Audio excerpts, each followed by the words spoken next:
Magandang araw sa ating mga kababayan at naririto po tayo ngayon. Napakaraming nagme-message sa akin, napakaraming mga balita na nagaganap at humihingi ng aking reaksyon.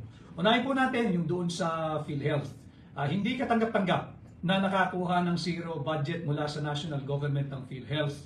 Paano na lamang yung ating mga persons with disabilities? Paano na lamang yung mga senior citizens? At paano na lamang yung mga mahihirap nating kababayan kapag sila nagkasakit? Sino ang tutustos o susuporta sa kanilang medical na pangangailangan? Imbis na sana paigtingin pa yung coverage ng ating primary health care insurance ng pamahalaan, siniro yung budget. At ang masaklap nito, inuna yung pamumulitika ng mga mambabatas at pinondohan yung AKAP, yung AIX at kung ano-ano pang dole-out o ayuda. Ito mga kababayan ay legalized vote buying na hindi natin dapat pahintulutan dahil pera ng mamamayang Pilipino yung budget natin na taunang pinapasa ng Kongreso.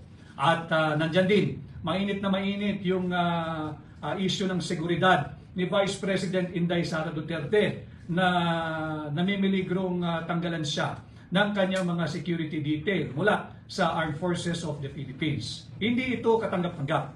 At sana naman ay makinig ang Chief of Staff o pinuno ng Armed Forces of the Philippines at maging manatiling professional sapagkat ang pangalawang Pangulo ay nakakuha ng higit na maraming boto nitong nakaraang 2022 eleksyon. Hindi dapat natanggalan ito ng security detail dahil constitutional duty ng ating Armed Forces of the Philippines na siguraduhin na ligtas at merong sapat na seguridad si Vice President Inday Sara Duterte.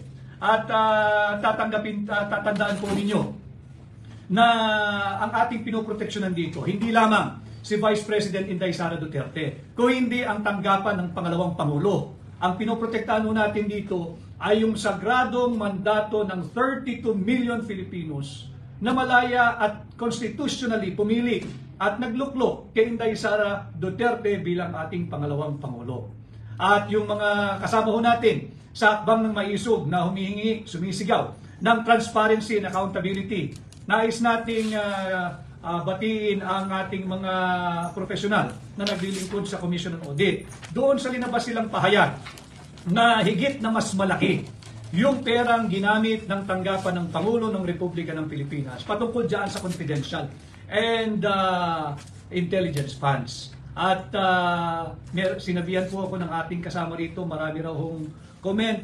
Ngayon ko lang ginagawa ito, medyo paumanhin, hindi tayo bihasa rito.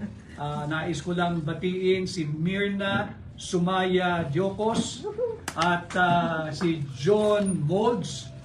At nandyan din si Joal Mukbang is watching, salamat. Mirna Aldamar, isa ka sa love namin. Gogo Attorney Vic, maraming salamat at mahal ko rin ho kayo. Nandyan din si AJ Ant, mabuhay ka Attorney Vic, maraming salamat, mabuhay din po kayo. At Jerwin Enriquez Bascal, makapal po kasi mukha ni Tambaloslos, ang ayon ako dyan. At imbis na punduhan, ang PhilHealth ay siniro ho nila mga kababayan, pera nyo po yan. At ang mahihirapan talaga dyan, yung mahihirap nating kababayan. Meron din po tayong message mula kay Bong Zuniga. Gogo Attorney, simula na ito, maraming salamat sa iyong pakikiisa.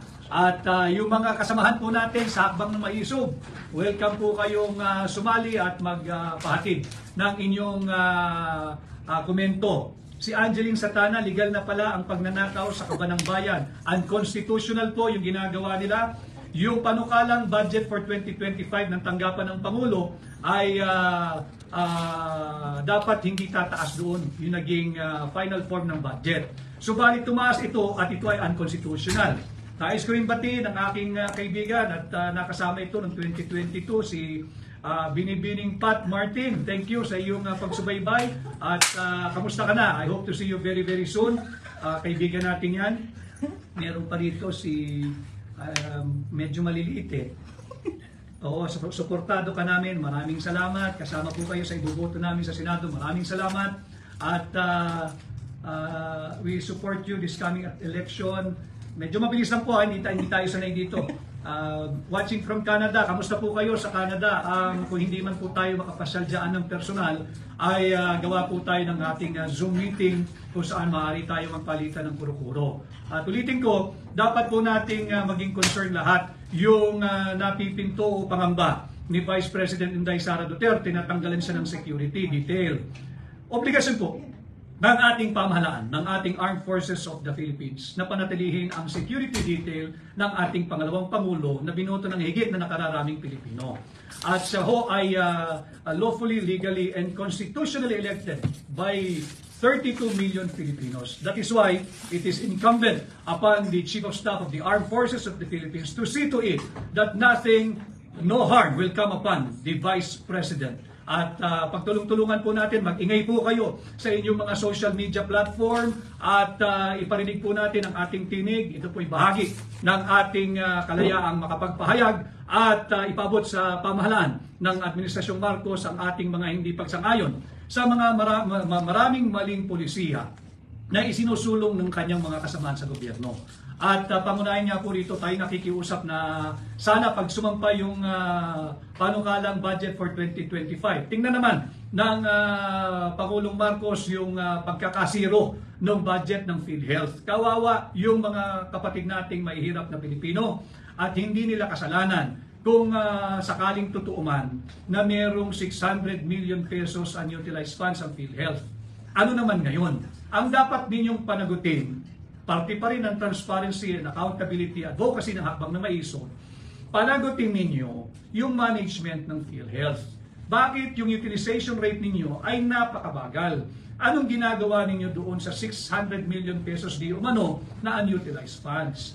Imbis na yan ay hindi nagagamit, lawakan pa natin yung coverage ng PhilHealth to include yung mga assistive device, kagaya ng mga wheelchair, nung mga saklay, nung mga baston, baka maaari yan ay idagdag na rin natin sa coverage para sa ating mga kababayan na PWDs.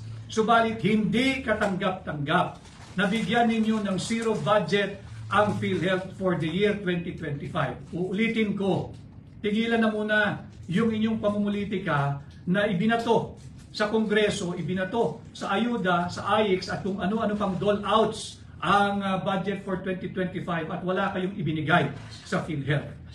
Marin kong kinukundina, kasama ng milyong-milyong Pilipino at yung ating mga medical professionals and medical practitioners ang ginagawang paglabag sa napakaraming batas ng Kongreso, partikular na ang ating Universal Health Care Law. Ibigay natin sa mamamayang Pilipino yung nararapat na mapunta sa kanila, kagaya ng pangunahing serbisyong medikal sa pamamagitan ng PhilHealth.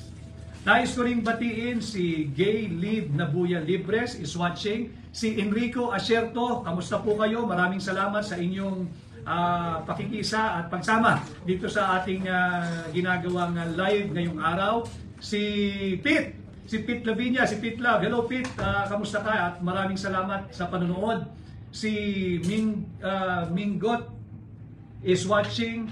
Joe Ivan Adansa from UAE Dubai. Kamusta po kayo sa ating mga kababayan dyan sa Dubai? Mabuhay po kayo, mag-iingat kayo. At Ises Rod is watching. Yuri Cruz is watching. Maraming salamat. So yun po. Ito yung mga mainit na balita at ganoon din, yung nabanggit ko nga kanina, yung transparency and accountability. Kung talagang humihingi tayo ng transparency at accountability, yung pagkakapantay-pantay ng ating ginagawa o sasagawang investigasyon, mas malaki yung ginamit na pondo ng Office of the President pagdating dyan sa usapin ng confidential and intelligence fund. Dapat din masusing tingnan kung paano nila ginamit yung pondong yan. Subalit, ayaw na sana nating pakapatulan yung isyong ito dahil kaya nga confidential eh. Yung ahensya lamang ang nakakaalam kung sino yung kausap nila sa pagtustos ng confidential.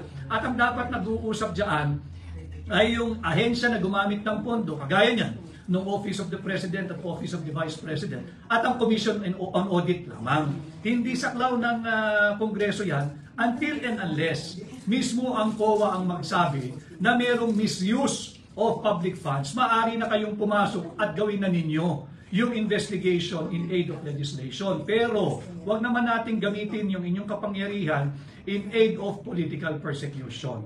Yun lamang muna sa ngayon at sa muli po nating pag-live. Maraming salamat kay Jelieto at kay Marilu. Hello po, maraming salamat from New Zealand. Maraming salamat po. At kay Tessa Jam, God bless din po sa inyo. Kay Madeline Gerson, maraming salamat.